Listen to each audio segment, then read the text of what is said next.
हम लोग श्रीमद् भागवतम के हम लोग हम लोग श्रीमद् भागवतम के दूसरे स्कंद के 9वें अध्याय के 6ठे श्लोक को देख रहे हैं। और आज हम लोग सुनेंगे कि हम लोगों ने कल सुना था, क्या सुना था कि ब्रह्मा जी स आदिदेवो जगतां परो गुरु स्वधिष्णमास्थाय सिसृक्ष ऐक्षतः ताम्नाद्य गच्छद दृश्यमत्र सम्मतां प्रपंच निर्माण विधिर्यया भवेत्। स आदिदेव, वे जगत के उत्पादक आदि देवता ब्रह्मा जी, जगताम परो गुरु, जो जगत के परम रहस्य के उपदेष्टा, भक्ति के उपदेष्टा हैं। स्वधिष्णम अर्थात अपने कमल आसन पे आस्थाय स्थित होकर के सिसृक्षया ऐक्षतः सृष्टि करने के बारे में सोचने लगे, विचार करने लगे। ताम नाद्य गच्छद दृशम, ऐसी प्रज्ञा को, ऐसी बुद्धि, दृश्यम मतलब प्रज्ञा, ऐसी बुद्धि को, ताम दृश्यम, ऐसी वैसी बुद्धि को जो सृष्टि विषयक थी, उसको न अध्यगच्छत, नहीं प्राप्त कर सके। कैसी? अत्र, इस सृष्टि के संबंध में। किस प्रकार की? सम्मताम, जो अव्यभिचारी हो, जो बिल्कुल सही बुद्धि हो, ऐसा वह निर्णय नहीं कर पाए। किस संबंध में? प्रपंच निर्माण विधिर या भवित, जिसके द्वारा जगत का निर्माण हो सके, इस विधि को वह नहीं समझ पाए।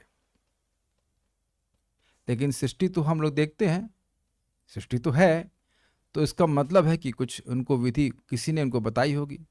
तो कैसे उनको विधि प्राप्त हुई सृष्टि की, वह इस श्लोक में वर्णन है। कल हमने सुना था कि बिना साधन के और भगवान की कृपा के बिना ब्रह्मा जी को भी ज्ञान नहीं हो सकता है। तो क्या साधन किए, वह हम यहां पे सुन रहे हैं। मेरे पीछे बोलिए। सचिंतयन् द्वयक्षरमेकदाम्भस् उपाशृणो द्विर्गदितं वचो विभो। सचिन्तयन् द्वयक्षरमेकदाम्भस् उपाशृणो द्विर्गदितं वचो विभुः। स्पर्शेषु यद् षोडशमेकविंशं निष्किञ्चनानां नृपयद् धनं विदुः। स्पर्शेषु यत् षोडशमेकविंशं निष्किञ्चनानां नृपयद्धनं विदुः। सचिन्तयन् द्वयक्षरमेकदाम्भस् उपाशृणोद्विर्गदितं वचो विभुः। सचिन्तयन् द्वयक्षरमेकदाम्भस् उपाशृणोद्विर्गदितं वचो विभुः। स्पर्शेषु यत् षोडशमेकविंशं निष्किञ्चनानां नृपयद् धनं विदुः। स्पर्शेषु यत् षोडशकमेकविंशं निष्किञ्चनानां नृपयद् धनं विदुः। सचिन्तयन् द्वयक्षरमेकदाम्भस् उपाशृणोद्विर्गदितं वचो विभुः।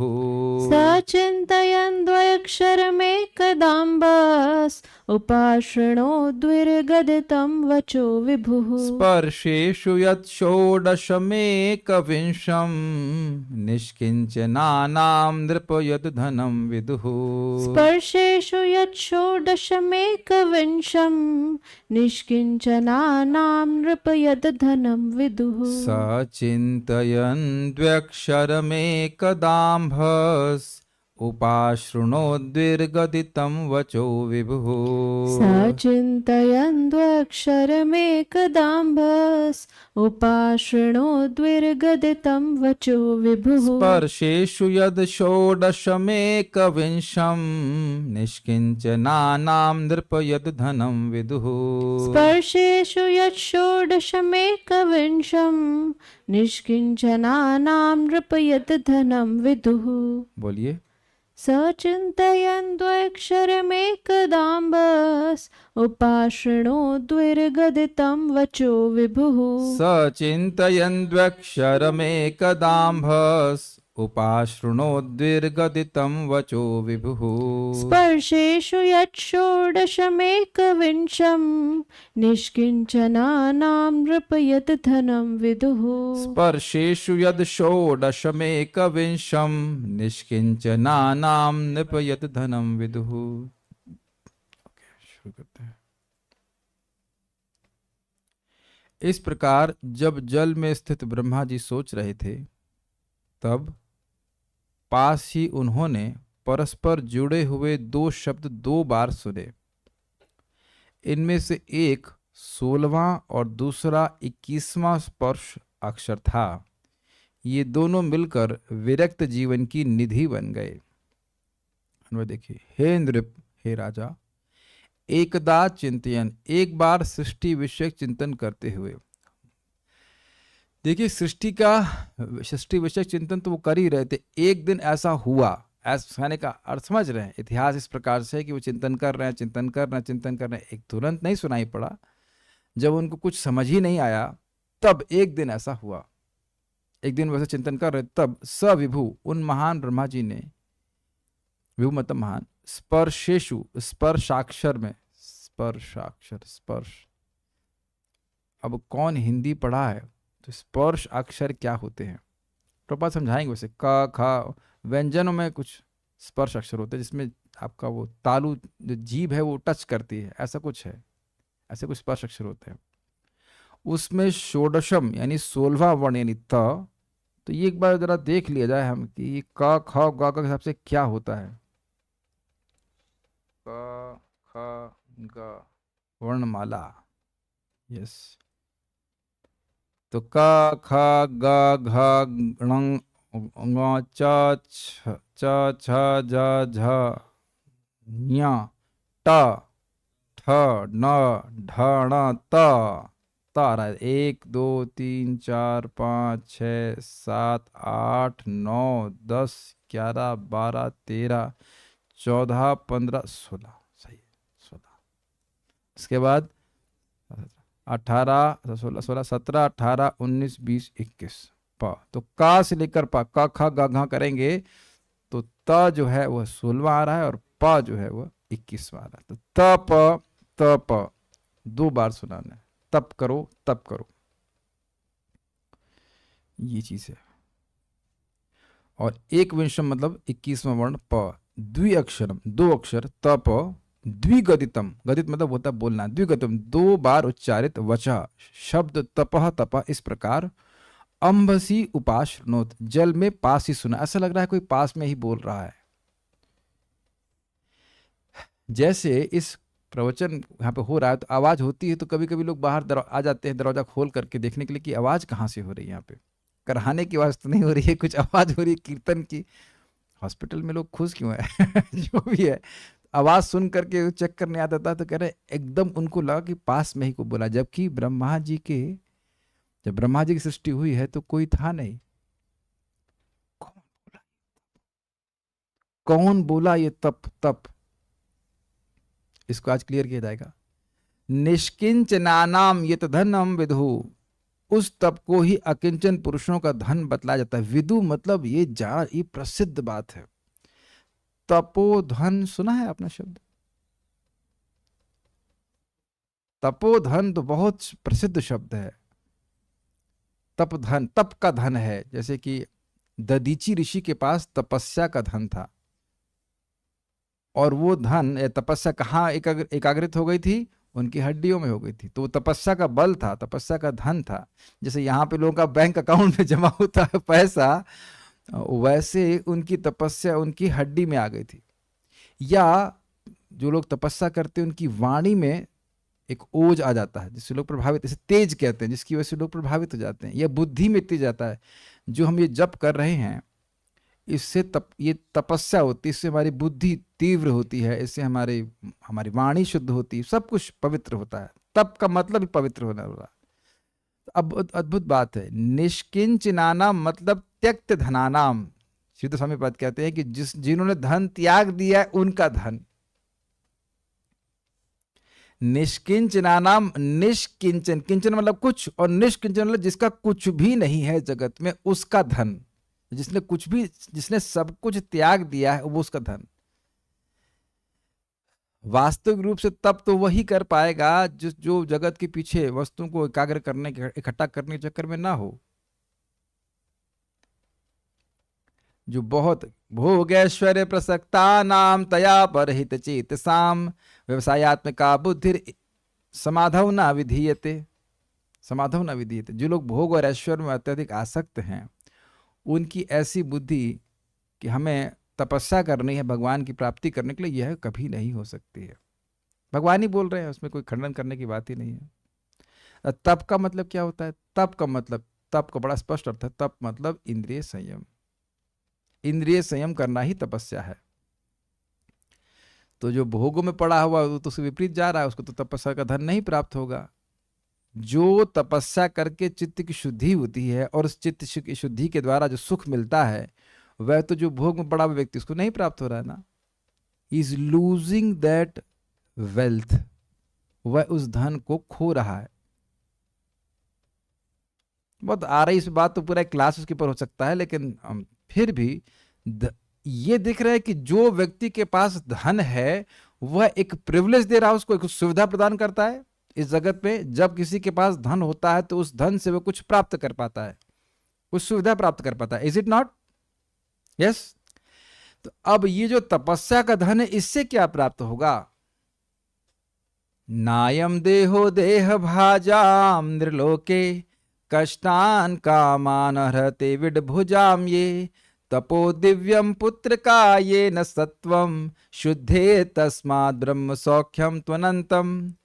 तो यहाँ पे 5वां स्कंद का 5वां अध्याय पहला श्लोक ही है, नायम देव। हाँ यस, बहुत सारे प्रवचन किए और वहाँ पे भगवान ऋषभदेव कह रहे हैं कि देखो मेरे बेटों, 100 पुत्रों को बोल रहे हैं और वो उनके हृदय से उत्पन्न हुए हैं, सब अच्छे सदाचारी बेटे हैं। तो उनको बोल रहे हैं, पुत्र का बड़े प्रेम से बोल रहे हैं कि बेटा ये जो मनुष्य जीवन है ये कुकर और सूकरों की तरह भोग भोगने के लिए नहीं है, ये तो कष्ट प्रदान करने वाला शरीर है और इसीलिए मिला क्योंकि इंद्रिय तृप्ति कर रहे थे पिछले जन्म में। तो ये बिल्कुल तुम्हारे लिए योग्य नहीं है, मनुष्यों के लिए योग्य नहीं कि फिर वैसे ही कार्य करो जो कुकर मतलब कुत्ते और सुअर भी कर सकते हैं। तो क्या करें पापा? मान लो पूछे तो कहते हैं तपो दिव्यम, दिव्य तपस्या करो, भगवत संबंधी तपस्या करो, भक्ति करो। उससे क्या होगा? तपो दिव्यम पुत्र का ये न सत्वम शुद्ध, जिससे तुम्हारा सत्व, तुम्हारा चित्त शुद्ध हो जाएगा। उससे क्या हो जाएगा? तपो दिव्यम पुत्र का ये न सत्वम शुद्ध यस्मात् ब्रह्म सौख्यम तो अनंतम, तुम उससे ब्रह्म सुख की प्राप्ति करोगे जो दिव्य और अनंत है।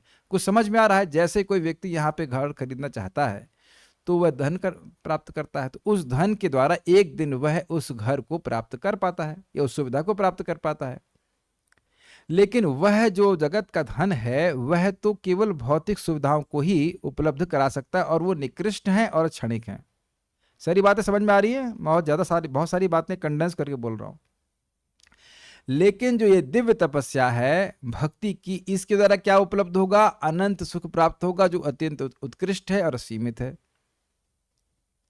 तो जिसको ये तपस्या करने का मौका मिल रहा है वह एक प्रिविलेज प्राप्त कर रहा है। मनुष्य जीवन में ही व्यक्ति तप कर सकता है, भगवान का प्रसाद ग्रहण करे, भगवान का नाम जप करे, भागवतों को सुनना, ये सब तप है। अब अच्छा लगने लग गया तो बहुत अच्छी बात है, लेकिन ये सब तप है। सभी लोग तो नहीं आते हैं। कभी इस क्लास में भीड़ लगी हो कि लोग लठ बजा रहे हो, अरे अरे हमें घुसने दो, हमें घुसने दो। और अगर यही चर्चा होती कि 1 करोड़ रुपए कैसे कमाते हैं तो बिल्कुल लठ बजाते। इंसान की सबसे बड़ी, मनुष्य की सबसे बड़ी प्रिविलेज क्या बोलेंगे, सुविधा बोलेंगे, सौभाग्य है। हाँ, सौभाग्य है कि वह तपस्या कर सकता है, अपनी इंद्रियों का सेवन कर सकता है और उसके द्वारा अपने चित्त को शुद्ध करके अनंत सुख की प्राप्ति कर सकता है। लेकिन इसमें लोगों की रुचि है नहीं। तो अब आप समझ गए ना मैं ये सब व्याख्या क्यों करी? जो निष्किंचन है, जो जगत के व्यर्थ के भोगों को त्यागे हैं, वो व्यर्थ में भोगों को नहीं त्यागे हैं। सुनाई पड़ा मैं कहने कहा क्या? व्यर्थ के भोगों को जो त्यागे हैं वो व्यर्थ में भोगों को नहीं त्यागे हैं। वह एक वो तपस्या तो कर रहा है ना भाई। आप मान लो प्रसाद ही ग्रहण कर रहे हो तो दुनिया के जितने भी होटल हैं वहां का भोजन तो आपने त्यागा ना, लेकिन उससे लाभ कितना बड़ा मिल रहा है। सुबह उठ रहे हैं भक्त लोग, जप कर रहे हैं, तो पागल हैं ऐसे जो फर्जी जप कर रहे हैं? नहीं, उससे बहुत बड़ा लाभ प्राप्त होगा। तो व्यक्ति को वो तपस्या करनी होती है, वही तपस्या करनी होती है इसके द्वारा उसका चित्त शुद्ध हो जाए। चित्त शुद्ध हो जाएगा तो अनंत लाभ मिलेगा। तो ये धन उन्हीं लोगों का पास आ सकता है जो निष्किंचन हो। अब इसका मतलब ये नहीं कि अब हम लोग अपने लेवल पर अगर देखें, इसका मतलब ये नहीं कि सारा धन आप फेंक दीजिए, वो सब नहीं है, लेकिन जितना भगवान की कृपा से प्राप्त हो रहा है उसमें संतुष्ट रहे और अधिक से अधिक समय अपना भगवान की भक्ति में लगा। करके देख ही लीजिए, सुखी तो हो रहे हैं, अभी से सुखी होना शुरू कर दिया है। अब जो समय बताइए, बेचारा दुर्भाग्यपूर्ण व्यक्ति जो निष्किंचन नहीं है, वो 12 बजे तक, 9 बजे तक, रात के 10 बजे तक काम कर रहा है, उसके पास कहाँ अवकाश है भगवान के बारे में कुछ भी सुनने का। जिसके लिए जीना चाहिए वही इसको वही करने को नहीं मिल रहा है। ये सब बातें हैं। बहुत अच्छा श्लोक है। और आज तो आप लोग पूरा वीडियो देखिएगा अंत तक। अंत में ऐसी इन्फॉर्मेशन दी जो मुझे भी आज तक नहीं पता चली थी।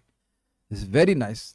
क्योंकि हमेशा उसकी ब्रह्म संहिता की लैंग्वेज टफ लगती थी, मैं छोड़ देता। आज बहुत अच्छी बातें हैं, क्योंकि हमारे मन में ये बचपन से प्रश्न था, भक्ति की बचपन से, कि ब्रह्मा जी किए क्या ब्रह्मा जी कौन सी तपस्या की। और बीच में तो हल्ला हो गया था, कल ही हल्ला हो रहा था ना, अष्टांग योग की, अष्टांग योग की। अष्टांग योग नहीं किए। तो ये एकदम स्पष्ट है कि ब्रह्मा जी क्या किए, कैसे उनको अपना स्वरूप प्राप्त हो, वो सब आप लोग पूरा एंड तक देखिएगा। और मुझे बोलना चाहिए बीच में, अच्छा लगे तो इस चैनल को सब्सक्राइब कीजिए। वो सब जरूरत नहीं है, लेकिन बहुत अच्छा श्लोक है। तो ये हमको बहुत अच्छी लाइन, निष्किंचनानाम ये तो धनम विदु। ठीक है, तप तप। तो अगर तपस्या करने का व्यक्ति को अभी बताया किसने, उन्होंने कहा सुना, तो किसने बताया? आपको यहाँ भगवान विष्णु ने बताया। ये भी किसने बताया, ये भी बताएंगे। अभी काफी इंटरेस्टिंग है। इसके लिए पता है, मैं इंग्लिश में देख रहा था ब्रह्म संहिता, फिर मैंने कहा अरे वाह। फिर हम भाग करके मंदिर गए, वहां से हिंदी ब्रह्म संहिता लेकर के आए। उसमें से फिर टेक्स्ट आपके सामने रखूंगा। पहले तो श्लोक समझ लीजिए। सचिंतन, वे ब्रह्मा जी चिंतन कर रहे थे। क्या चिंतन कर रहे थे? नौकरी कैसे मिले? नहीं नहीं नहीं, जॉब पे कैसे जाऊं, सृष्टि का जॉब है उनका। अब इस पे एक प्रश्न आएगा बहुत जबरदस्त, उनको सृष्टि करने के लिए कौन बोला? ये ध्यान नहीं दिया आप लोग? सृष्टि करने के लिए कौन बोला? तुम ब्रह्मा हो जो सृष्टि कर रहे हो? हाँ ब्रह्मा है, तो कौन बोला सृष्टि करने के लिए तुमको? ये प्रश्न आएगा। भगवान विष्णु से मिले नहीं। पहला शब्द, अगर एकमात्र शब्द सुने तो सुने है तप और तप। जो तप तप तो तब सुने जब उन्होंने सृष्टि के बारे में बहुत सोचा। ये रहस्यमय बात नहीं कि उनको कैसे मालूम हुआ कि सृष्टि करनी है। तो उस पर आप ब्रह्म संहिता कोटेशन देखेंगे, वो पिछले मतलब महाविष्णु में जब जीव चले जाते हैं, उसमें से बाहर निकले वाले जीव हैं। वो एक जीव हैं जो पूर्व संस्कारों के कारण सृष्टि की इच्छा से युक्त है कि मैं ब्रह्मा, वो ब्रह्मा बनने के योग्य हैं, तो उनके संस्कार हैं कि सृष्टि करेंगे। इसलिए ब्रह्मा जी सोच रहे थे। बहुत बहुत ध्यान सुनते चलिए। तो चिंतन कर रहे थे, तो क्या सुना? द्वयक्षरम एकदा अंभस्य उपशृणुत। 2 अक्षरों से युक्त उन्होंने जल के पास में ही सुना, पास में सुना। ऐसा लग रहा है एकदम पास से आवाज आ रही है, तपा तपा। अब पता नहीं कैसे बोला हो, तप तप बोला होगा, इतने हल्के से नहीं बोला होगा। द्विर्गदितम, जो 2 बार बोला गया, तप तप। एक बार क्या बोला, हो जाता है ना, तप तप, तब कि तप। ऐसा हो सकता था कि तब तब तब तब तब नहीं होता है ना, कभी कभी बात समझ में नहीं आती तो कहते तप। अब इस पे भी विचार कीजिएगा। श्रीधर स्वामी पाद कहेंगे ये तप लोट लकार का मध्यम पुरुष का एक वचन है। This is too much Sanskrit, yes, लेकिन बहुत रिलेश करेंगे। देखिए, प्रथम मध्यम और उत्तम पुरुष होता है। प्रथम मतलब मैं, मध्यम मतलब तुम, और उत्तम, सही बोल गया ना? हाँ, और उत्तम मतलब वे, यही तो होता है। तो मध्यम मतलब यहां तप, मैं आपको एड्रेस करूंगा तो मध्यम एड्रेस करूं, तुम यह करो। और लोट लकार का मतलब होता है विधिलिंग, और एक वचन मतलब तुम करो। तुम दोनों करो नहीं, तुम सब लोग करो नहीं, तुम करो। तप तप, कुछ समझ पा रहे हैं? तो तप शब्द लोट लकार का मध्यम पुरुष का एक वचन है। मतलब हे ब्रह्मा तुम तपस्या करो, इस प्रकार का विधि, इस प्रकार का आज्ञा दी जा रही है, इसलिए कह रहे तप तप।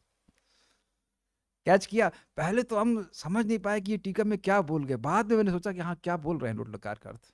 कुछ समझ में आ रहा है हमारे, पता नहीं जूम के भक्त कुछ ध्यान दे रहे हैं कि नहीं। लोट लकार, लोट लकार, लोट लकार इज विधिलिंग, ये करो, यहां बैठो, इस तरह की बात बोल रहे हैं। तो तप तप, ये बात को समझ में आई। मध्यम पुरुष एक वचन, संस्कृत कुछ पढ़ रहे हैं बच्चे लोग, नहीं पढ़ रहे हैं। ओके, जब पढ़ लेंगे तब मेरी बात समझ में आ जाएगी, जब आगे पढ़ लेंगे। ठीक है, तो द्विगदितम 2 बार बोला गया यह शब्द सुने, बच्चन सुने, विभु किसने सुने? ब्रह्मा जी ने सुने। स्पर्शेषु यत षोडशम एकम विंशम, स्पर्श अक्षरों में काका से शुरू करें तो एक 16वां था और 21वां था। पहले 16वां और उसके बाद 21वां। पता नहीं था कि गिर जाओगे। गिर जाओ। पहले 16वां और उसके बाद 21वां, यानी तप बोला था। ठीक है, अब देख रहे हैं, अच्छा एक चीज सब देखिए कितने छुपा करके बोल रहे हैं ये। वैदिक मंत्रों में मंत्रों को स्पष्ट ऐसे नहीं बोला जाता है, बहुत जगह वो छुपा करके मंत्र बोला जाता है। तो एक मंत्र की तरह है तप, यानी ये बहुत बड़ा सीक्रेट है। अब आप यह मानेंगे कि ये सीक्रेट है, और आपको ये मानना ही पड़ेगा कि ये सीक्रेट है, क्योंकि भक्तों की संगति में आने से पहले हमारी कोई अवेयरनेस नहीं थी कि हमें इंद्रिय संयम करना चाहिए। एक माता जी थी ना, वो जर्नलिज्म में थी, तो कह रही ये सेंस ग्रेटिफिकेशन और सेंस कंट्रोल ये सब हम अंग्रेजी में पढ़े ही नहीं। जब लैंग्वेज ही नहीं पढ़ी है तो करने की तो बात ही छोड़ दीजिए। आप पहले इस बात को पकड़िए आप कि ये तप एक मंत्र है कि नहीं। तप ये मंत्र की तरह हो गया कि नहीं, बताइए। इस सभ्यता में इंद्रिय संयम करने के बारे में तो बोलेंगे नहीं। और आप और विचार कीजिए, जब से पैदा हुए इंद्रियों को खुला छोड़ने का ज्ञान भगवान स्वतः दे रहे हैं, लेकिन इंद्रिय संयम करने का ज्ञान केवल बलराम जी के कोई गुरु जो उनके प्रतिनिधि हैं वैष्णव, वो ही बताते हैं कि तप करने से तुम्हारे हृदय में जो अनंत आनंद का भंडार है वो तुम प्राप्त कर सकते हो। मेरी बातें समझ पा रहे हैं? बड़ी सुंदर बात है। ये विचार कीजिए, ब्रह्मा जी को भी नहीं पता था कि उनकी सिद्धि तपस्या के द्वारा होगी। उनको सुनना पड़ा। किसने सुनाया मैं आगे बताऊंगा, लेकिन सुनना पड़ा, तभी उनको समझ में आया कि उनके लक्ष्य की सिद्धि तपस्या के द्वारा होगी। कैच कर रहे हैं? उसी प्रकार से हमको भी नियमित रूप से सुनना होगा। हम तो भूल ही जाते हैं कि हम सोचते हैं कि बिना तपस्या के हमको भक्ति की सिद्धि प्राप्त हो जाएगी। It is impossible. जब भगवान अपने बच्चे को फ्री में नहीं दिए तो हमें फ्री में मिल जाएगा। अपने खास लड़के ब्रह्मा जी को नहीं दिए तो हम सोच रहे हैं कि लड्डू पेड़ा है जो मिल जाएगा भक्ति, बिना सुबह उठे बिना जप किए। आप सब लोग भक्ति कर ही रहे हैं, जीवन भर ऐसे करते रहे। मैं इसलिए बोल रहा हूं, सतत करते रहे तो इसलिए बोल रहा हूं। क्या था वो? तो कह रहे निष्किंचनानाम नृपयत धनम। हे राजा, वह निष्किंचनों के जिन्होंने धन को त्याग दिया उसके वह धन था, वो तपस्या तपोधन था। इसको सब लोग जानते हैं, आप भी जानते हैं, राजा हैं आप जानते हैं इस बात को। ठीक है, बहुत अच्छा श्लोक है। श्रीधरी सृष्टि के विषय में विचार करते हुए ब्रह्मा जी एक बार 2 अक्षरों वाली वाणी को जल में अपने सन्निकट में ही सुने।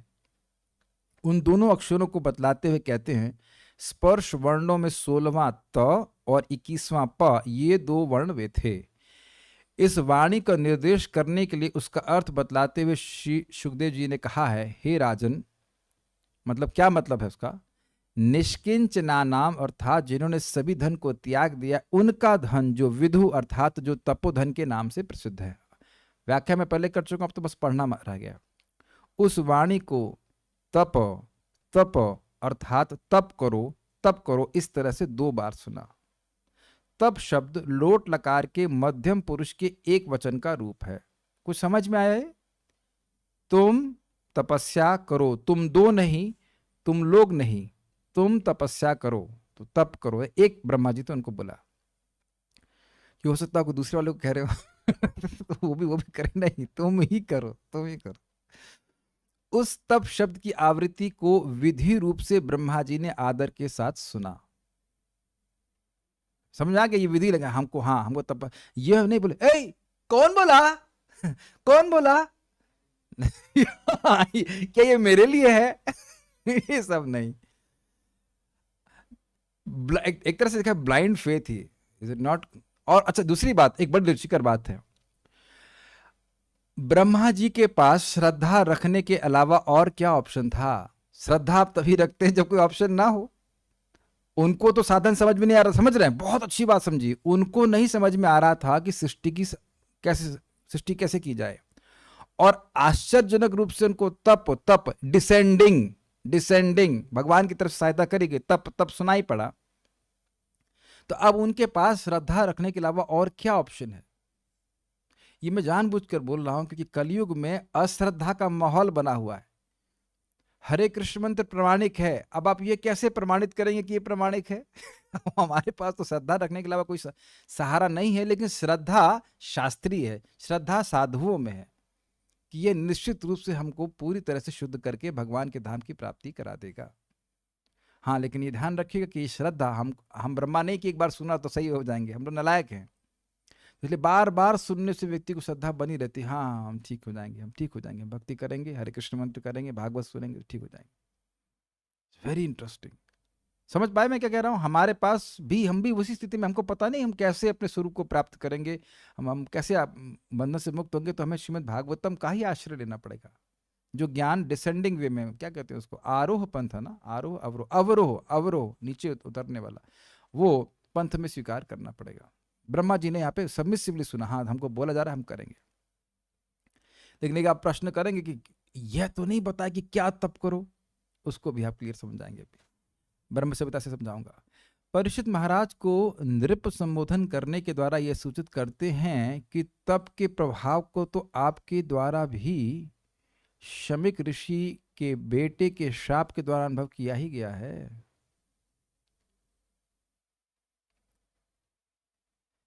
आप राजा हैं, यहां कह रहे हैं कि निष्किंचना नाम ये धनम विधु, जो निष्किंचन है उनका वो जो धन होता है, तो आपने देखा नहीं कि शमिक ऋषि तो कुछ भी नहीं था उनके पास, और उनके बेटे के पास तपस्या के कारण कितना बड़ा बल आ गया जिसके द्वारा वो आपको शाप दे सका था।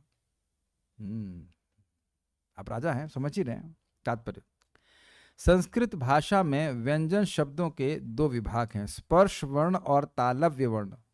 तालव्य वर्ण क से लेकर म तक के अक्षर स्पर्श वर्ण कहलाते हैं, और इस समूह का 16वां अक्षर त है, जबकि 21वां अक्षर प है। अतः जब वे दोनों मिल जाते हैं तो तप शब्द अर्थात तपस्या बनता है। यह तप ब्राह्मणों तथा तपस्वियों का सौंदर्य तथा धन है। अब ये बड़ा सुंदर बात है। जो व्यक्ति तप करता है उसके चेहरे पे एक तेज होता है, नहीं तो लोग सूखे हुए बैगन की तरह चेहरा रहता है, एकदम मुरझाया हुआ, चाहे वो स्त्री हो चाहे पुरुष हो। जो भी व्यक्ति तप करेगा उसका अलग सौंदर्य रहता है। वो सौंदर्य, जैसे अभी आप तीसरे स्कंद में सुनेंगे, कर्दम मुनि बहुत तपस्या कर रहे थे और माता देवहूति को उनके पिता स्वयंभू मनु लेकर के आए शादी कराने के लिए। तो कर्दम मुनि तपस्या कर रहे हैं, बहुत घंघोर तपस्या, ऐसा नहीं कि वो बढ़िया मतलब चक पूरा करके आए, ऐसा करके नहीं, लेकिन उनके जो चेहरे पे एक दिव्य आनंद था, मुस्कान थी, उसको देख करके देवहूति एकदम प्रभावित हो गई। तो ये सब चीजें हैं। क्रीम पोत करके कोई व्यक्ति चेहरा चमका रहा है तो उसके चेहरे पे तेज नहीं है। वैसे मैं ये कहना नहीं चाहता हूँ, मतलब सेंस आप लोगों को बोलना भी नहीं चाह रहा हूँ, लेकिन पहले हम लोगों को मतलब जब भक्ति में नहीं आए थे तो भले ही फिल्म स्टार अच्छे लगते थे, लेकिन अब कदाचित अगर दुर्भाग्यवश आप उनका चेहरा देखेंगे तो उनके चेहरे पे कोई तेज नहीं प्रकाशित होगा, दिखता ही नहीं कि कोई तेज है, कुछ भी नहीं, कोई चमक कुछ भी नहीं। चमक वो अलग प्रकार की, जितना व्यक्ति तपस्या करेगा, इंद्रिय संयम करेगा, उतना ही वह तेजस्वी हो जाता है। बल्कि हम यह भी देखते हैं कि आप YouTube पे कुछ अन्यथा इन द सेंस कुछ आप ट्यूटोरियल भी देख रहे हैं, इन लोगों के पास बोलने के लिए कुछ है नहीं, उनकी वाणी में कोई आकर्षण नहीं है। और हम ये भी देखते हैं, मैं नाम भी ले रहूँगा, जैसे प्रभुपाद जी की तपस्या का तो खैर कोई लिमिट ही नहीं, उनकी शब्द कितने प्रभावशाली हैं, लेकिन उनके अनुयायियों को भी हम देखते हैं। परम पूज्य राधा गोविंद महाराज हैं, परम पूज्य भक्ति समेत महाराज हैं, मैं उन लोग को देख रहा हूँ कि ये कथा सुनने में क्यों अच्छा लगता है। वो शुद्ध जीवन जी रहे हैं और इससे हमको भी प्रेरणा मिलती है कि तपस्या, हम चाहे गिरे हैं, चाहे पटे हैं, चाहे कुछ भी हो, लेकिन चाहे हम तप की जगह पत हो जाए, गिरते जाए, फिर भी कम से कम गोल रहेगा नहीं, हमें अपने जीवन में तपस्या को अंगीकार करना है। वो वास्तविक सौंदर्य है। मनुष्य जीवन का। बहुत अच्छा है ये पता, तपस्वियों का सौंदर्य तथा धन है। भागवत दर्शन के अनुसार प्रत्येक मनुष्य तप के निमित्त बना है और किसी और, अरे बाप रे, और किसी निमित्त नहीं, क्योंकि एकमात्र तपस्या के द्वारा उसे आत्मबोध हो सकता है। अब ये एक बहुत ही कठोर बात आजकल की सभ्यता को लगेगी। क्या लिखा है प्रभुपाद जी ने? केवल तपस्या के लिए है। और जब भी हमको या मुझको तपस्या बोली जाती तो सबसे पहले तो हम लूप होल ढूंढते हैं उसमें कि उसमें कितना मार्जिन हमारे लिए भोग के लिए है ना? कोई विरोध? कुछ कितना कंसेशन में चल जाएगा, ये व्यक्ति पहले देखना शुरू करता है। कितना करेगा वो नहीं, कितने से एडजस्ट करके चल जाएगा। वो कम से कम तपस्या करना चाहता है, जबकि मनुष्य जीवन तपस्या के लिए। और अद्भुत बात यह है कि महाप्रभु यज्ञेश्वर कह रहे हैं कि कलयुग में कोई तपस्या है ही नहीं, केवल एकमात्र तपस्या है हरे कृष्णा कृष्ण कृष्णा हरे हरे, हरे राम राम राम हरे हरे। ना भूखा मरना, ना कुछ करना है, बस सुबह उठ के हरे कृष्ण मंत्र जपे, भगवान का नाम जप करे। यह भी कठिन लोगों को लगता है। या दूसरों की निंदा ना करे। अरे अच्छा, कितनी कर सकते हैं, कितना नहीं कर सकते? नहीं, बिल्कुल नहीं करे, और नम्रता से भगवान का नाम उच्चारण करे तो भगवान की प्राप्ति हो जाएगी। यह भी तप लगता है लोगों को। दूसरों को सम्मान देना और स्वयं सम्मान की अपेक्षा नहीं करना, ये कोई तपस्या है? कुछ कठिनाई है इसमें, और इसके द्वारा भगवत प्रेम बड़ी आसानी से प्राप्त हो जाएगी। यह भी तो कलयुग में लोग नहीं करना चाहते। तब प्रश्न आएगा क्यों? क्योंकि देखिए, चित्त अगर अशुद्ध है तो हम अपने को नहीं देख सकते। हम अभी किसी को, कोई भी व्यक्ति किसी को नहीं देख रहा है यहां पे, हम केवल देहों को देख रहे हैं, है ना? पता मैं कौन हूं? मैं वो व्यक्ति हूं जो आपकी आंख की पुतली में दिख रहा है, प्रतिफलित हो रहा है। समझ में आ रहा है मैं क्या कह रहा हूं? आपकी दोनों आंखों की पुतली में जो रूप प्रस्तुत हो रहा है या प्रतिफलित हो रहा है, रिफ्लेक्ट हो रहा है, वो है जो आप मुझे देख रहे हैं। कुछ कैच किया? तो इस बातें श्रीमद् भागवत में आगे आएंगी। मुझको तो कोई देख नहीं रहा है, ना मैं अपने आप को देख रहा हूं, ना मैं अन्य को देख पा रहा हूं। तो क्यों नहीं देख पा रहा हूं? अशुद्ध चित्त के कारण। और यह सोचना कि मैं इंद्रिय तृप्ति के द्वारा सुखी हो जाऊंगा, यह भी अशुद्ध चित्त का लक्षण है। जितना चित्त शुद्ध होगा उतना ही व्यक्ति को समझ में आएगा कि नहीं, यह तो मेरे लिए आवश्यक है ही नहीं, भोग इत्यादि जितने भी हैं। Very nice. कोई भी व्यक्ति इंद्रिय तृप्ति करके आत्मबोध को प्राप्त हुआ ही नहीं है, क्योंकि वो संभव ही नहीं है। हम कर पाए या ना कर पाए, लेकिन ऐसा हो नहीं सकता है कि व्यक्ति आत्मबोध को प्राप्त कर ले। हम लोग सुन चुके, अग्नि में घी आहुति डालने से, पानी डालने से कैसे चलेगा भाई? मानव जीवन का धर्म इंद्रिय तृप्ति नहीं अपितु आत्म साक्षात्कार है। धर्म का मतलब वह गुण जो उस वस्तु से अलग नहीं किया जा सकता। यह तप सृष्टि के आदि काल से ही चला आ रहा है और सर्वप्रथम परम गुरु ब्रह्मा जी ने इसे ग्रहण किया था। तपस्या के ही द्वारा मनुष्य को मानव जीवन का लाभ प्राप्त हो सकता है, और वो लाभ है अनंत सुख। पशु जीवन की दिखलावटी सभ्यता से नहीं। ये समझ में आया? इस जगत में एक पशु दूसरे से और अधिक अच्छा पशु बनने का प्रयास कर रहा है। आहार निद्रा भय मैथुन के संबंध में पशु खाने पीने तथा मजा उड़ाने द्वारा इंद्रिय तृप्ति के अतिरिक्त कुछ भी नहीं जानता, किंतु मनुष्य का जन्म तपस्या करके भगवान के धाम वापस जाने के लिए हुआ है। बहुत स्पष्ट है, स्पष्ट है। जब ब्रह्मा जी की समझ में नहीं आ रहा था कि ब्रह्मांड की सृष्टि किस प्रकार की जाए, तो वे कमल आसन के स्रोत का तथा सृष्टि का साधन पता लगाने के लिए जल के भीतर गए, जहां उन्हें तप शब्द की 2 बार गूंज सुनी। तप के पथ को ग्रहण करना जिज्ञासु का मानो दूसरा जन्म हो। ये क्या मतलब है? तप का पथ को ग्रहण करना जिज्ञासु का मानो दूसरा जन्म हो। जो जिसकी यह जिज्ञासा है कि मैं कौन हूं, वो तप करेगा। पशुओं की ऐसी कोई जिज्ञासा न तो होती है न हो सकती है कि वो कौन है। आपको याद हो भगवत गीता में हम लोग सुन चुके हैं, एषा ते विहित सांख्ये बुद्धि योगे तुमाम शृणु बुद्धिया युक्तो या पार्थ कर्म बंधम प्रहाससी। भगवान ने आत्मज्ञान दिया और फिर कह रहे हैं, वो समझ रहे हैं कि अर्जुन अनुभव नहीं कर पा रहे अपने को आत्मा के रूप में, तो कह रहे नहीं समझ पा रहे तो निष्काम कर्म ये करो। वह भी एक तपस्या है, कर्म कर रहे हैं, सब कुछ फल भगवान को अर्पित कर रहे हैं, अपने लिए कुछ नहीं चाह रहे हैं। तो भगवान तो उसका फल वो चीज निष्फल नहीं जा रही है, वह आत्मज्ञान को प्रकाशित कर रही है। ये है ना तपस्या कि हम कर्म कर रहे हैं और भगवान को समर्पित कर दे रहे हैं फल।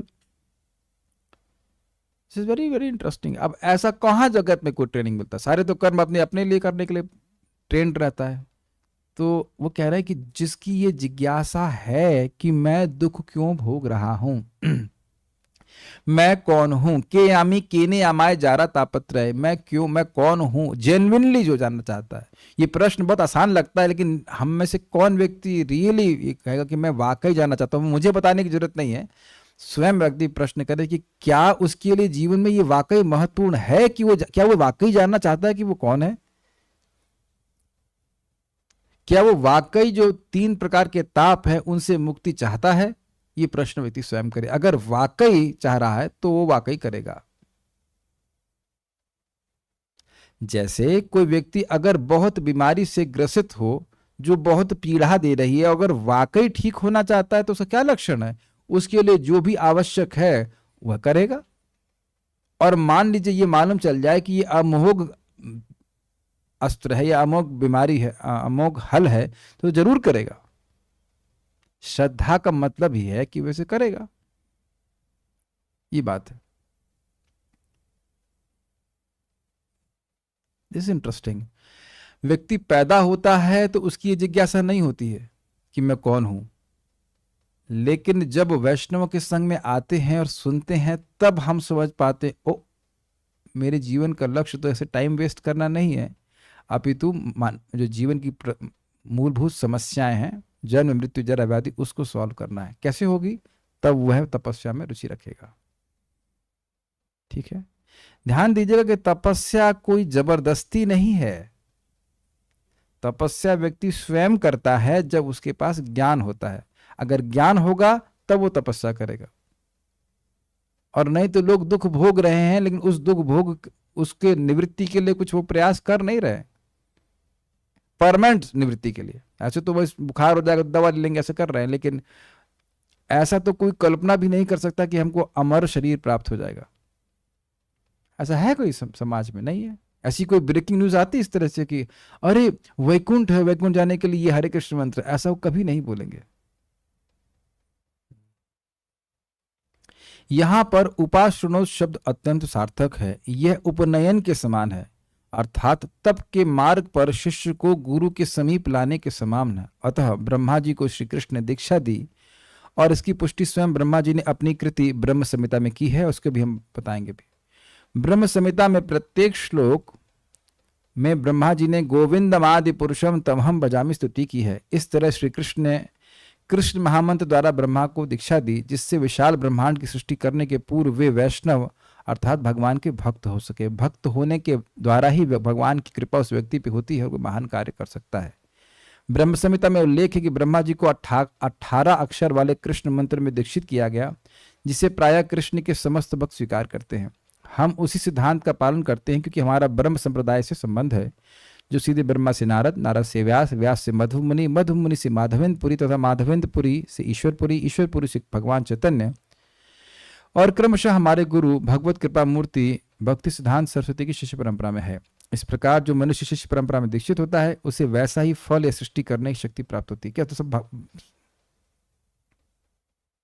ऐसे ब्रह्मा ही बनेंगे? नहीं नहीं, ऐसा नहीं है, लेकिन भक्ति में सिद्ध होने के लिए शक्ति प्राप्त होती है। कामना रहित भगवत भक्त के लिए इस पवित्र मंत्र का जप ही एकमात्र आसरा है। अब इसको मैं यहां नहीं समझा रहा हूं, अभी जो हम ब्रह्म संहिता में पढ़ेंगे तो एकदम क्लियर समझ में आएगा कौन सा मंत्र है और क्या प्रभाव होता है, वो वहां बताऊंगा। केवल ऐसी तपस्या से भगवत भक्त ब्रह्मा जी के समान सारी सिद्धियां प्राप्त कर लेता है। सारी सर्वश्रेष्ठ सृष्टि है सिद्धि है भगवत प्रेम। तो अब ये प्रभुपाद जी ने क्रम संदर्भ का वर्णन एक्सप्लेन किया है और ब्रह्म संहिता की बातें उसको हम यहाँ पर रख रहे हैं, इसीलिए मैंने क्रम संदर्भ को बाद में रखा है। देखिए जानबूझ के रखा, प्रभुपाद जी के तात्पर्य में है सब बातें, तो आपकी जिज्ञासा नहीं होगी वो 18 अक्षर का मंत्र क्या है, कैसे ब्रह्मा जी को मिला, तो वो सब हम यहाँ पे वर्णन करेंगे, इसलिए क्रम संदर्भ को बाद में रखा है। क्रम संदर्भ जीव गोस्वामी जी के द्वारा ब्रह्मा जी को अष्टादश अक्षर, 8 + 10, 8 + 10 = 18 अक्षर कृष्ण मंत्र को सिखाते हुए होना चाहिए। श्री भगवान ने निर्देश दिया कि उन्हें तप द्वारा सिद्धि प्राप्ति होगी। यह आशय ब्रह्म संहिता के वाक्य द्वारा भी प्रदर्शित है। विद्वान जन जानते हैं कि भगवत आराधना का लक्षण रूप यह तप ही निष्किंचनानाम अर्थात निष्काम भक्तों का धन है। तो क्या क्लियर हुआ? तपस्या मतलब भगवान की भक्ति, और इसमें भी क्या बोला गया? अष्टादश अक्षर मंत्र का जप, यानी मंत्र का जप। मंत्र जप ही सर्वश्रेष्ठ तपस्या है। न नाम सम तप, न नाम सम यज्ञ, न नाम सम व्रत। अग्निपुराण में भगवान के नाम उच्चारण के समान न तो कोई यज्ञ है, न तपस्या है, और न ही कोई व्रत है। तो अब स्पष्ट हो रहा है कि अष्टांग योग का अभ्यास ब्रह्मा जी ने नहीं किया, अष्टादश अक्षर के मंत्र का उच्चारण किया, अभ्यास किया, ये है तपस्या। जो लोग सेकंड इनिशिएशन प्राप्त करते हैं स्कॉन में, उनको सब मंत्र भी मिलते हैं और हरे कृष्ण मंत्र भी मिलता है। हरे कृष्ण मंत्र तो मिल ही रहा है सबको। तो कठिनाई यह है, अभी आप देखिएगा, कठिनाई यह है कि हम लोगों को भी वही मौका मिला है, महामंत्र मिला है, लेकिन उसको महत्व ना समझने के कारण उसको कैसे करते हैं। एटलीस्ट व्हाट्सएप चेक करके तो ब्रह्मा जी नहीं मंत्र जप कर रहे हैं, बड़ी एकाग्रता से, बड़े आदर भाव से वह जप किए, और क्या लाभ प्राप्त हुआ हम ब्रह्म संहिता से ही सुनते। ये नोट हमने यहाँ पे ब्रह्म संहिता से दिया है। एवं सर्वात्म संबंधम नाभ्याम पद्मम हरेरभूत तत्र ब्रह्मा भवद भूयश चतुर्वेदी चतुर्मुख। भगवान श्री विष्णु की नाभि से जो दिव्य कमल उत्पन्न हुआ वह सर्वात्मा संबंध युक्त है एवं चतुर्वेदी चतुर्मुख ब्रह्मा का उदय स्थल है। इसका मतलब क्या है? सभी जीवात्माएं इस नाभि, जितने भी लोक हैं उस कमलनाभ में अंदर है, तो वहीं पे स्थित हैं, तो उसका संबंध सभी जीवात्माओं से है। तो उसी पे ब्रह्मा जी का उदय हुआ। संजातो भगवत शक्त्या तत्कालम किल चोदितः शिशिक्षायां मतिम चक्रे पूर्व संस्कार संस्कृतः ददर्श केवलम ध्वांतम नान्यत किम अपि सर्वतः। कमल के उत्पन्न होने पर ब्रह्मा ने भगवत शक्ति से परिचालित यानी प्रेरित होकर पूर्व संस्कारों के अनुसार सृष्टि करने की चेष्टा की, किंतु वे सब दिशाओं में अंधकार के अतिरिक्त अन्य कुछ नहीं देख पाए। ये कुछ समझ में आ रहा है अपना? कुछ लोग, जीवात्मा महाविष्णु से जब बाहर निकलता है तो उसके पूर्व की सृष्टि से पहले संस्कार होते, तो उसको अब फिर भगवान पुनः जागृत करते। तो ब्रह्मा जी भी एक योग्य जीव हैं, तो उनको जागृत करे, प्रेरित किया कि तुम सृष्टि करो। तो भगवान के द्वारा ये इच्छा आ रही है। तात्पर्य, ब्रह्मा की सृष्टि करने की जो चेष्टा है उनके पूर्व संस्कारों से ही उत्पन्न होती है। समस्त जीव पूर्व जन्म के संस्कारों के अनुसार ही अपना स्वभाव प्राप्त करते हैं और तदनुसार उनकी क्रिया का प्रारंभ होता है। यही अदृष्ट या पूर्व कर्म फल कहलाता है। अदृष्ट मतलब जो दिखता नहीं है। इस जगत में ही आप देखेंगे एक लड़की है, एक लड़का है, मतलब भाई बहन है, और उन लोगों का स्वभाव अलग होता है, उन लोगों की जीवन की जो गति है वो भी अलग अलग होती है। भगवान उनको पूर्व जन्म के अनुसार प्रेरित करते हैं, यहाँ ऐसे करो, ऐसे जाओ, वैसे जाओ, वैसे जाओ। तो यह है पूर्व कल्प के कर्मानुसार ही उनकी स्वाभाविक चेष्टाएं होती हैं। इस प्रकार कुछ योग जीव भी ब्रह्मा के पद की प्राप्ति कर सकते हैं। स्पष्ट समझ आ गया? ठीक है, ब्रह्मा जी को प्रेरित किया, लेकिन दिखाई कुछ नहीं पड़ा। उवाच पुरतस्तस्मै तस्य दिव्या सरस्वती कामकृष्णाय गोविंद हे गोपी जन इत्यपि वल्लभाया प्रिया वहनेर मंत्रम ते दास्यति प्रियम। यहाँ शब्द है दिव्या सरस्वती, दिव्य सरस्वती, ना कि वह सरस्वती जो अभी हम जिस रूप में को देखते हैं। जिन सरस्वती की हम प्रार्थना करते हैं भागवतम में, वह भी दिव्य सरस्वती हैं जो वैकुंठ में भी हैं, भगवान की अंतरंगा शक्ति हैं। समझ रहे हैं? तब श्री भगवान की दिव्य प्रेयसी विद्या की देवी भगवती सरस्वती ने सारी दिशाओं में अंधकार देखने वाले ब्रह्मा से कहा, हे ब्रह्मा, यह मंत्र जो यहाँ पे लिखा हुआ है, क्लीम कृष्णाय गोविंदाय गोपीजन वल्लभाय स्वाहा, मंत्र अवश्य तुम्हारी अभिष्ट सिद्धि कराएगा। तो आप देखेंगे कि ये मंत्र ऐसे सीधे नहीं रख दिया गया है, वो छुपा करके करके अब इस श्लोक को देख करके आप मंत्र नहीं बोल सकते। तो आप कहेंगे ये मंत्र क्यों बोल दिया आपने? भाई वो तात्पर्य में लिखा है, किताब में छपा है, लेकिन ऐसा नहीं है कि यहाँ बोल देने से अब सबकी दीक्षा हो गई इस मंत्र में। और गुरु के पास जाकर गुरु के मुख से जब आप प्रामाणिक रूप से सुनेंगे तब होगा। ऐसा नहीं कि जो इस रिकॉर्डिंग को सुनेगा उस सबका दीक्षा हो गया, मंत्र कहीं छाट लिए तो आपको अपने आप जाप कर लेंगे तो लाभान्वित होगा। नहीं, ऐसा नहीं, गुरु से प्राप्त होने पे ही लाभान्वित करेगा। तात्पर्य, काम बीच संयुक्त अष्टदशाक्षर मंत्र ही सर्वोत्तम है। तो ये अष्टदशाक्षर मंत्र है। इसकी दो प्रवृत्तियां, इसके दो स्वभाव हैं। एक तो यह कि शुद्ध जीव को यह परम चित्त आकर्षक गोकुलपति एवं गोपीजन वल्लभ श्री कृष्ण की ओर ले जाता है, अर्थात जिसके हृदय में भौतिक लालसा नहीं है, प्रभुपाद तात्पर्य में बोल रहे थे, उसका यह मंत्र ही आश्रय है। ये बोला था ना प्रभुपाद जी ने, जो शुद्ध भक्त है, जिसके हृदय में भौतिक वस्तु प्राप्त करने की लालसा नहीं है, तो क्या चाहता है? वो कृष्ण की प्राप्ति करना चाहता है। तो ये मंत्र उसके चित्त को भगवान की ओर आकर्षित कर देता है, तो उसका एकमात्र आश्रय हो गया। अब समझ में आया प्रभुपाद वो क्यों बोल रहे थे बात? ये कठिनाई समझने में, इधर जूम पे सब भक्तों को समझ में आ रहा है। ये मंत्र जिसकी भौतिक लालसा नहीं है उसको क्या कर देगा? कृष्ण की ओर खींच देगा, उसके चित्त को कृष्ण में लगा देगा। ये है। उसके बाद यही जीव की चित्त प्रवृत्ति की पराकाष्ठा है। चित्त की जो बहने की स्वभाव है, उसका हाईएस्ट स्वभाव ये है, उसका प्रभाव हाईएस्ट ये है, हाईएस्ट लिमिट है कि वो कृष्ण की ओर धावित हो। मन मना तो भगवान में मन लगने लग जाता है उस व्यक्ति का जिसके मन में भौतिक लालसा नहीं है।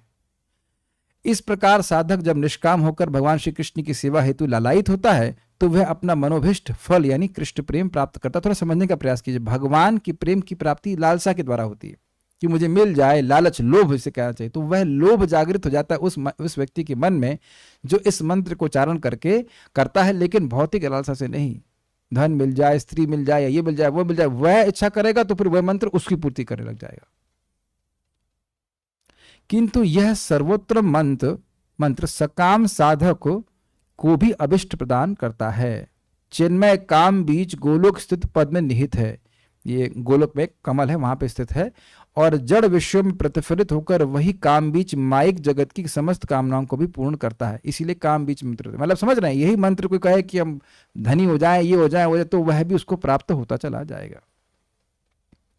क्लियर, समझ में आ गया? तो ये मंत्र उनको ब्रह्मा जी को मिला, किसके द्वारा? दिव्य सरस्वती के द्वारा। तो किसके द्वारा मिला? भगवान के द्वारा कि सरस्वती के द्वारा? भगवान के द्वारा ही प्राप्त हुआ। भगवान की शक्तियां भगवान से अलग नहीं है, ये बात है। स्पष्ट है कि दिव्य सरस्वती ने उनको बताया। क्या बोला? तपस्त्वम तप एतेना तव सिद्धिर भविष्यति। अतः हे ब्रह्मा, तुम इस मंत्र के माध्यम से आध्यात्मिक तपस्या का अभ्यास करो, तब तुम्हारे सारे मनोरथ पूर्ण होंगे। तो अब हम स्पष्ट समझ रहे हैं कि वो तप कौन बोला?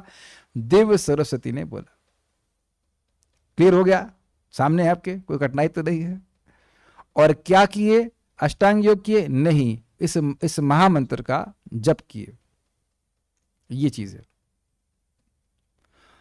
अथ तेपे सुचिरम प्रीणन गोविंदम अव्ययम श्वेत दीपम पतिम कृष्णम गोलोकस्थम परात्परम प्रकृत्या गुणरूपिण्या पर्युपासितम सहस्रदल संपन्ने कोटिकिंजल्कमुहिते भूमिश्चिंतामणिस्तत्र कर्णिकारे महासने समासीनं चिदानंदम ज्योतिरूपम सनातनम शब्द ब्रह्ममयं वेणुं वादयन्तं मुखाम्बुजे विलासिनी गणवृतम स्वैर अंशैर अभिष्टितुम।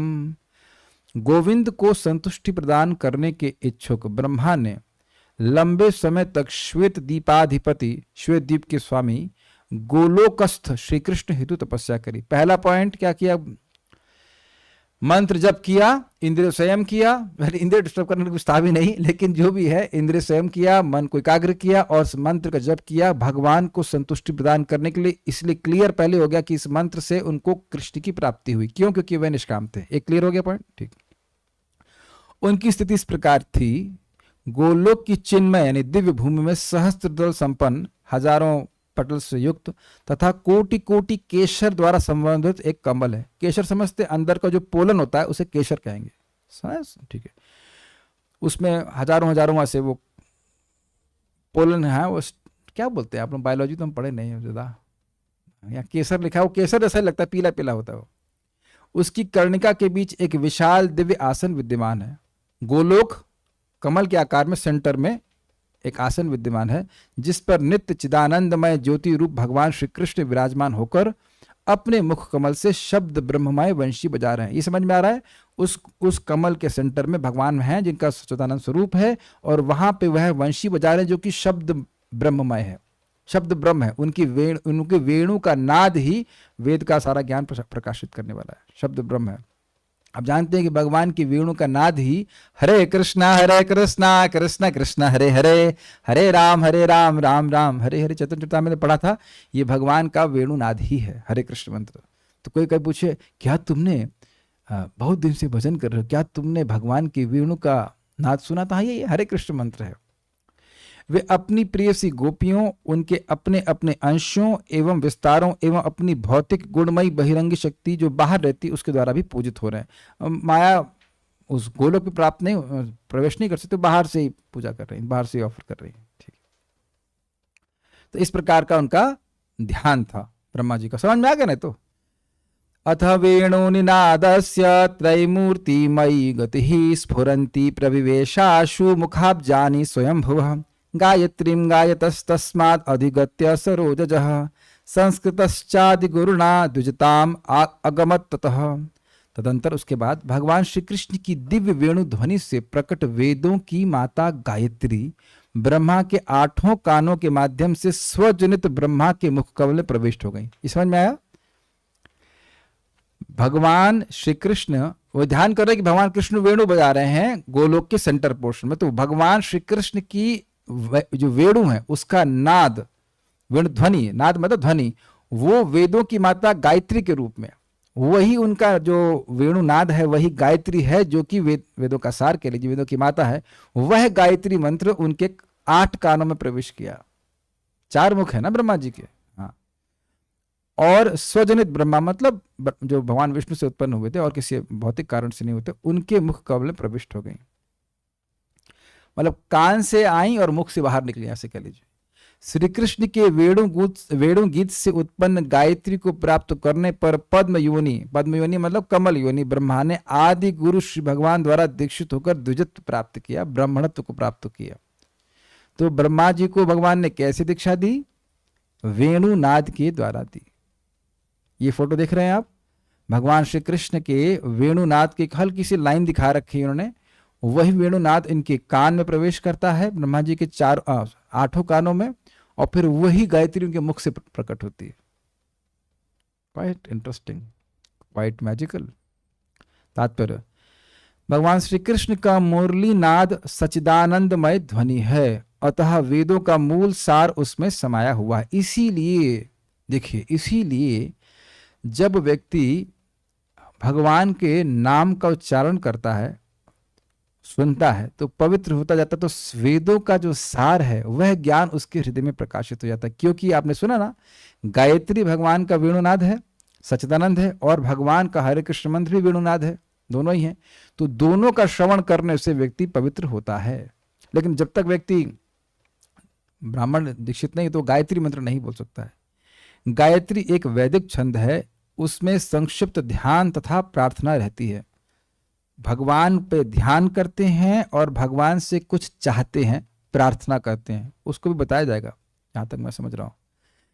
काम गायत्री सब गायत्रियों में श्रेष्ठ है। बहुत सारे गायत्री मंत्र होते हैं, लेकिन ये एक विशेष गायत्री मंत्र है, क्योंकि उसमें जो ध्यान तथा प्रार्थना है वह संपूर्ण चिद विलासमय स्पिरिचुअल है, जो अन्य किसी गायत्री में नहीं मिलते। समझ में आ रहा है? ध्यान का विषय भी स्पिरिचुअल है और जो प्रार्थना की जा रही है वह भी आध्यात्मिक है। ठीक है।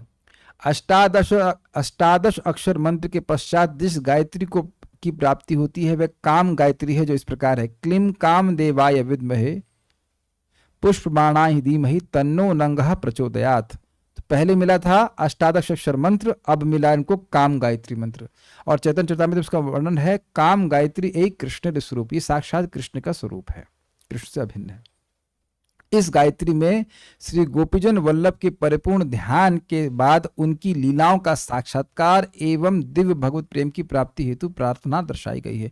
डिटेल में तुम अभी नहीं जा रहे हैं, कोई मतलब भी नहीं है, लेकिन समझ पा रहे हैं, भगवान का ध्यान और उसके बाद उनकी लीलाओं का अनुभव चित्त में हो, लीलाएं प्रकाशित हो हृदय में, इसलिए किया जा रहा है।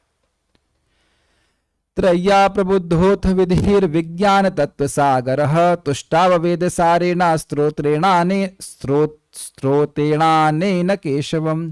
त्रिवेदमयी गायत्री के स्मरण द्वारा प्रबुद्ध होकर ब्रह्मा सत्य सागर से परिचित हो गए।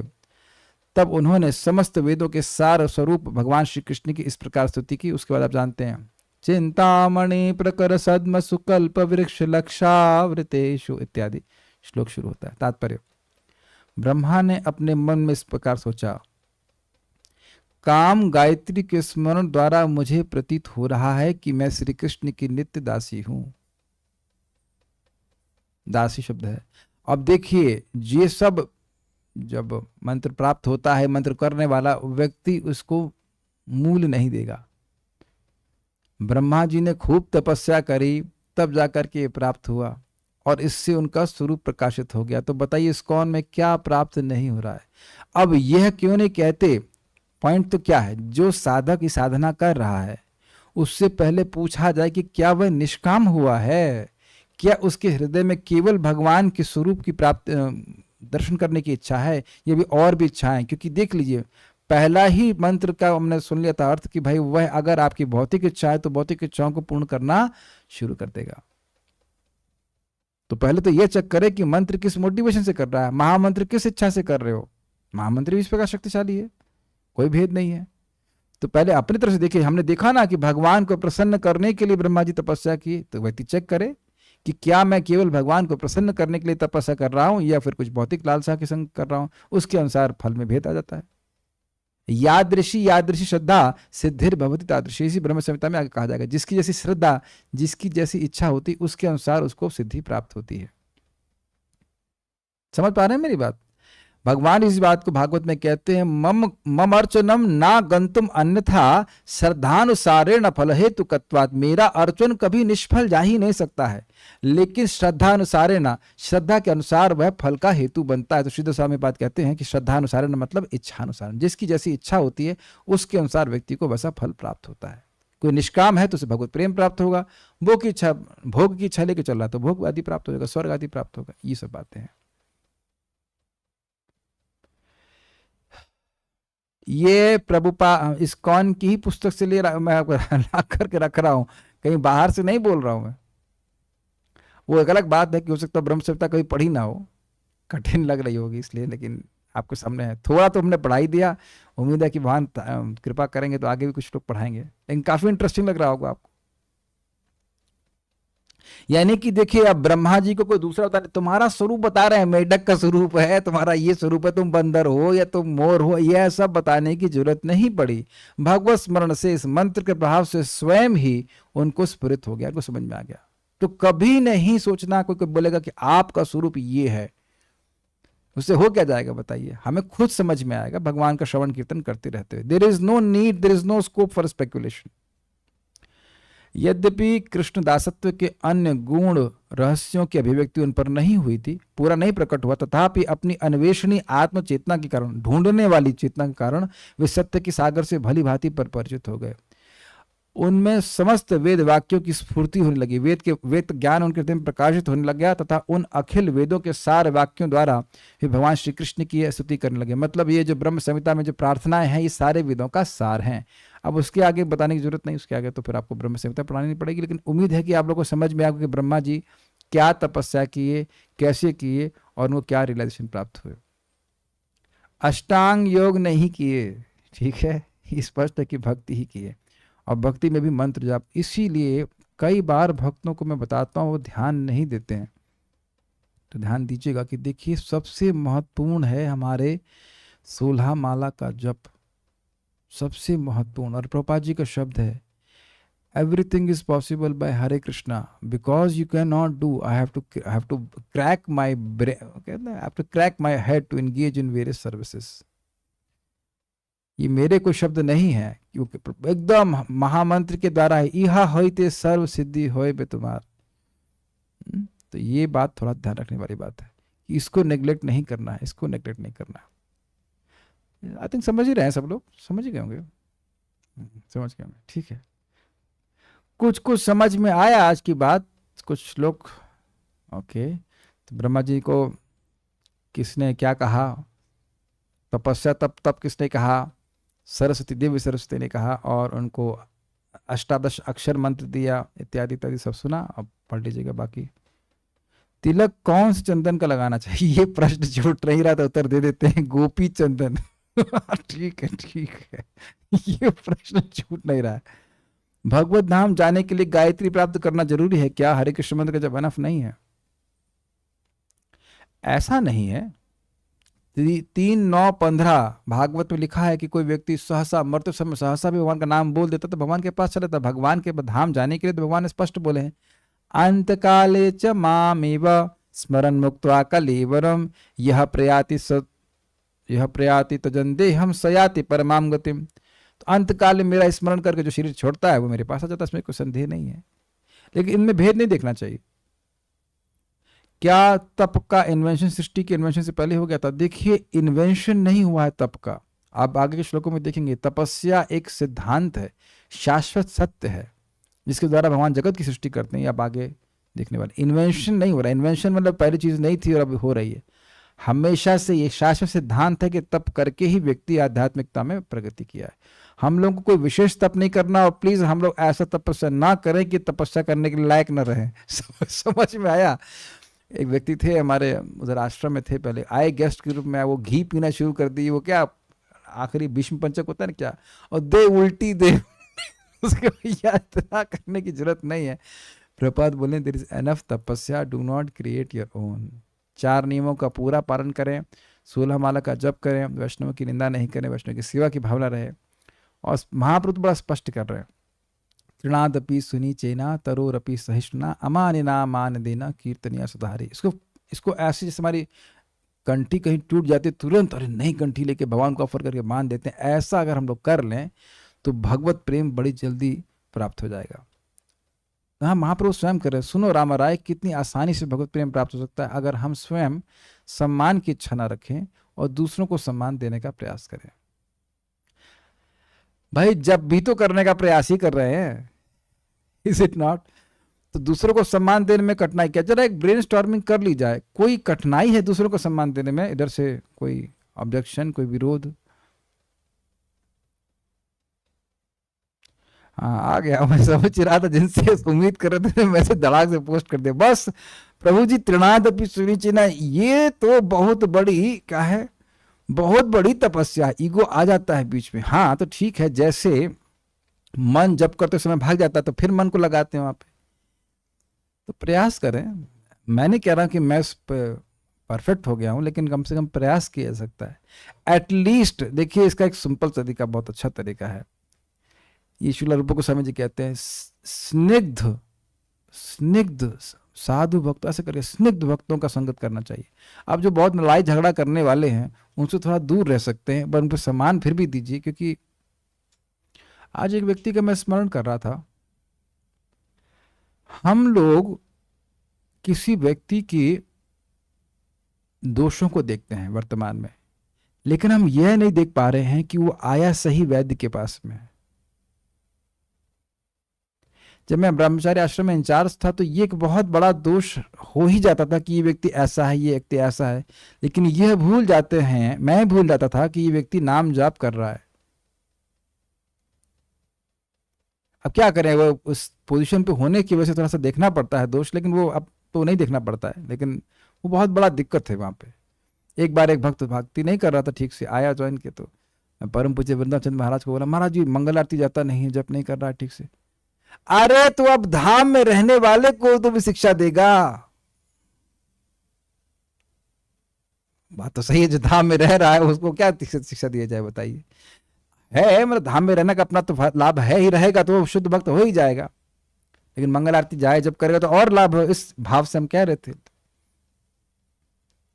तो ये एंगल तुम देखे नहीं। तो ये एक अच्छी बात है कि मैं फिर एग्जाम्पल दे रहा हूँ कि हम वैद्य के पास जाते हैं, हरिद्वार वैद्य के पास जाते हैं, उनके पास अलग अलग डिज़ाइन के लोग आते हैं, किसी डिज़ाइन मतलब अलग अलग बीमारी के लोग। तो मेरी बीमारी कोई खास विशेष नहीं थी, हल्की सी फुल्की से लीवर का कुछ इशू था, लेकिन कोई व्यक्ति है जिसको महान कैंसर की बीमारी है, तो हम तो ये स्वाभाविक सी बात है कि वह व्यक्ति अब 2 महीने में तो ठीक नहीं होगा। तो अब यहाँ पे हम लोग के भी भक्तों के ग्रुप में सबके संस्कार अलग अलग प्रकार के हैं। मान लो किसी का बहुत ज्यादा कोई क्रोधीला है, कोई बहुत कामी है, तो अब मान लो 100% कामी था, इस जीवन भक्ति करना शुरू किया तो कुछ तो कम ही हुआ ना। अब जैसे मैंने कभी शराब पी ही नहीं, तो मुझे तो कभी दिक्कत आई नहीं, अपने काउंसलर को पूछना, प्रभु शराब पीने में छोड़ने में दिक्कत आ रही है, ऐसा प्रश्न मैं कभी करूंगा ही नहीं। अब मेरे संघर्ष वो मेरे संग हैं, और दूसरे भक्त के संघर्ष दूसरे प्रकार से हैं। किसी को अधिक सोने की दिक्कत है तो वो बेचारा सोने के लिए पूछेगा, लेकिन सभी लोग सद्वैध श्रील प्रभुपाद और उनके प्रतिनिधियों का मार्ग का अनुगमन कर रहे हैं, ये देखने का सामर्थ्य हमको होना चाहिए। ये आपको बार बार हर व्यक्ति को अभ्यास करना होगा कि जिसने भी नाम बोला है वह मुक्त तो जरूर होगा। अब टाइम उसके ऊपर है, just a matter of time, and that's not a very long time. तो मैं जिस भक्त के प्रति मेरे कुछ नेगेटिव भावना रहती थी, एटलीस्ट आश्रम में, क्या ये साधना नहीं कर रहा, लेकिन मुझे ये आज सुबह याद आ रहा था कि इन्हीं भक्त ने बस पार्टी होते ना पदयात्रा में, जिसमें मैं जाने की मतलब सोच भी सकता नहीं कि एवरीडे आपको हर दिन कम से कम 20-25 किलोमीटर चलना और हर दिन नए स्थान पर रहना, मैं तो असंभव है मेरे लिए, तपस्या में वो कर ही नहीं सकता।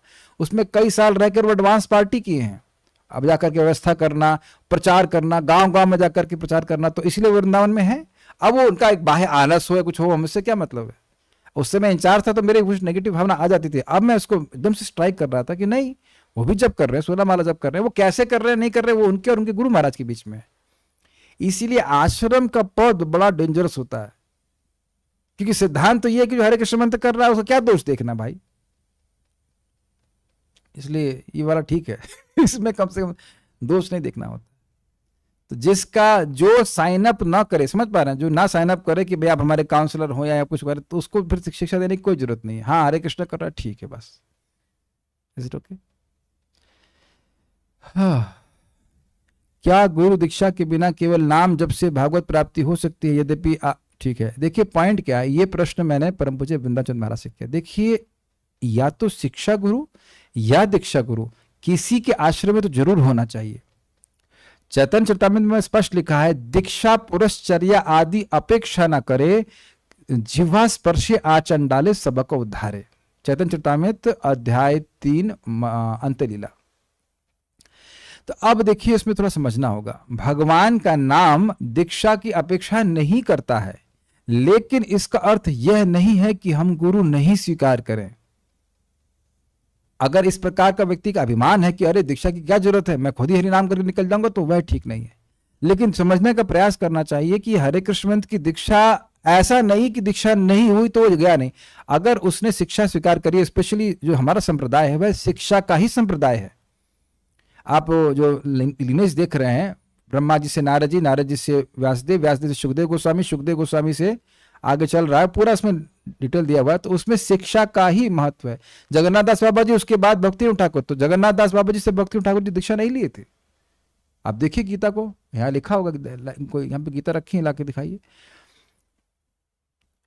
जगन्नाथ दास बाबा जी से गौर कृष्णदास बाबा जी महाराज, और गौर कृष्णदास बाबा जी महाराज से ऐसे करके ना, एक मिनट रुकिए, मैं दिखा रहा हूँ।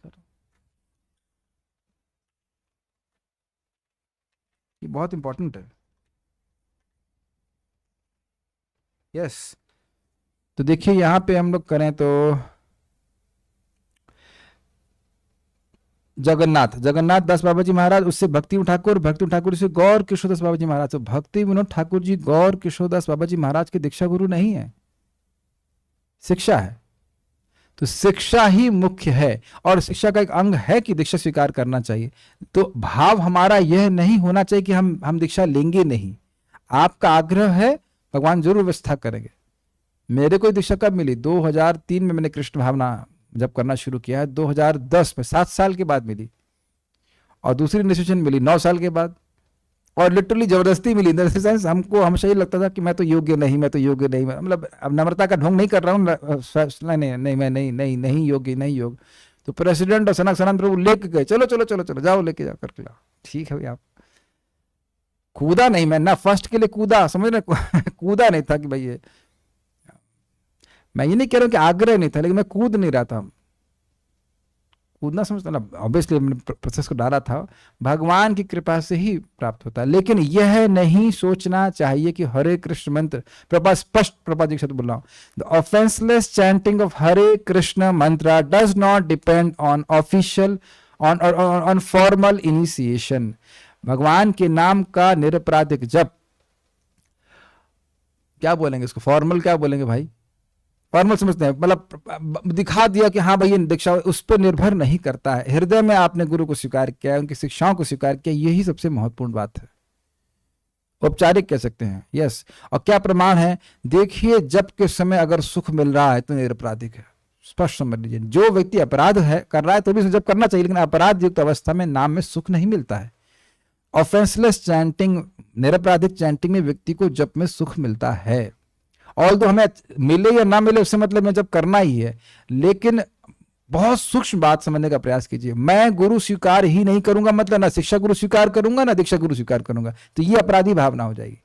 लेकिन शिक्षा गुरु के संपर्क में है तो फिर वो दीक्षा तो एक समय की बात है, उसे क्या कहते हैं, एक स्टैंप लगना है। बाकी आपका, आप संप्रदाय में आ चुके हैं, संप्रदाय की शिक्षा को स्वीकार करना ही वास्तविक दीक्षा है। ये समझ पाते हैं सब बात? मैं तो भक्त लोगों से इसलिए इसके लिए बोला, कुछ भी नहीं हो रहा है परम पूज्य। अरे भाई डिटेल प्रश्न मत कीजिए अभी, ठीक है, ठीक है। तो भगवान का नाम उच्चारण करके हम निश्चित रूप से भगवान की प्राप्ति करेंगे। भगवान सबकी इच्छा को देख रहे हैं, हो जाएगा। Okay, so will stop here. तो आप लोगों को काफी बातें समझ में आई होंगी। Will stop here now. Shrimad Bhagavatam की जय, श्रील प्रभुपाद की जय, निताई गौर प्रेमानंदे। एक बात तो स्थापित होगा कि बिना भक्ति के भगवान की प्राप्ति कोई नहीं किया, ब्रह्मा जी भी नहीं किए, तो हम कैसे कर सकते हैं? और बिना नाम जप के, भगवान के मंत्र जप किए बिना नहीं प्राप्त। एक बात हम बोल दे रहे हैं, भागवतम जो हमने सुना था, इति मंत्र अभिधानेन मंत्र मूर्तिम अमूर्तिकम यजेत यज्ञ पुरुषम ससम्यक दर्शन पुमान। जो इस वैष्णव मंत्र के द्वारा, वहां वर्णन था, एक मंत्र वैष्णव मंत्र वहां दिया गया था ब्रह्म भागवतम में, तो नमो अनुरुद्धाय संकर्षणाय चासी करके श्लोक है। तो कह रहे हैं वहां पे नारद जी की, इस मंत्र के अभिधान के द्वारा जब व्यक्ति मंत्र मूर्ति, यानी मंत्र ही जिनकी मूर्ति है, और अमूर्ति जो दिव्य मूर्ति वाले हैं, जो प्राकृत मूर्ति से रहित हैं, ऐसे भगवान की यजेत, यजन करता है, तो ससम्यक दर्शन पुमान, ऐसा व्यक्ति सम्यक रूप से भगवान को देखने में समर्थ हो जाता है। ये बातें सब याद रखनी चाहिए, ठीक है। तो ब्रह्मा जी भी इस प्रकार से सिद्ध हुए, उसी परंपरा में हम लोग भी इसी प्रकार से सिद्ध होंगे। एक बात मैं अभी थोड़ा तृप्त नहीं हुआ, बात तो पूछ रहे थे। देखिए, अगर हम किसी को, अगर हम ये अभ्यास करते हैं सम्मान देने का, तो किसी व्यक्ति को जिसको सम्मान न दिया जाना चाहिए उसको दे देंगे तो कुछ नुकसान है, और अगर नहीं देने की आदत डाल ली है तो जिसको दिया जाना चाहिए उसको नहीं देंगे तो नुकसान है। यस। और अगर आप किसी नम्र व्यक्ति से मिले हों तो आप देखेंगे कि हम अहंकारी होते हुए भी नम्र व्यक्तियों से प्रभावित हो जाते हैं। आप स्वयं देखेंगे कि नम्र व्यक्ति दूसरों की कृपा का पात्र बनता है।